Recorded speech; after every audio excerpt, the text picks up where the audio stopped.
কলকাতার বুকে ইতিহাসের নীরব সাক্ষী হয়ে দাঁড়িয়ে রয়েছে শ্রী শ্রী শীতলানাথজি মন্দির। 1867 সালে প্রতিষ্ঠিত এই মন্দির উদ্যানটি নির্মাণ করেন রায় বদ্রী দাস বাহাদুর।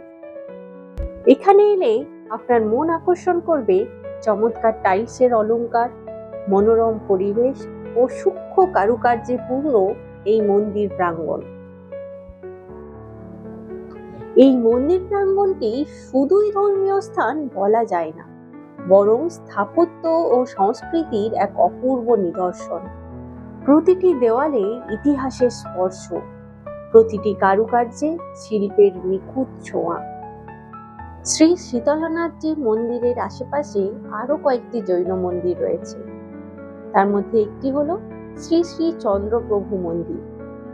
এটি 1895 সালে গণেশলাল কাপুর চাঁদ জাহার দ্বারা প্রতিষ্ঠিত। এই মন্দিরটি জৈন ধর্মের 8তম তীর্থঙ্কর চন্দ্রপ্রভুজিকে উৎসর্গ করা হয়েছে। অন্যটি শীতলানাথজি মন্দিরের বিপরীতে অবস্থিত শ্রী জৈন শ্বেতাম্বর দাদাজিকা মন্দির। এই মন্দিরটি আচার্য জিন দত্ত কুশলসুরির পদচিহ্ন সংরক্ষণ করে। মন্দিরের স্থাপত্য রাজমহলের মতো, যেখানে রয়েছে ফোয়ারা, পুকুর এবং ধর্মশালা।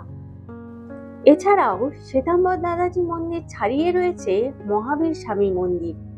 এটি জৈন ধর্মের 24তম এবং সর্বশেষ তীর্থঙ্কর মহাবীর স্বামীকে উৎসর্গ করে তৈরি হয়েছে। তবে আপনি যদি শুধুমাত্র ছবি তোলার উদ্দেশ্যে এখানে আসেন, তাহলে হয়তো আপনাকে একটু হতাশ হতে হবে, কেননা বেশ কয়েকটি মন্দিরের অভ্যন্তরে ছবি তোলার অনুমতি নেই। এই মন্দির কমপ্লেক্সটি একত্রে গৌরীবাড়ি জৈন মন্দির কমপ্লেক্স নামে পরিচিত।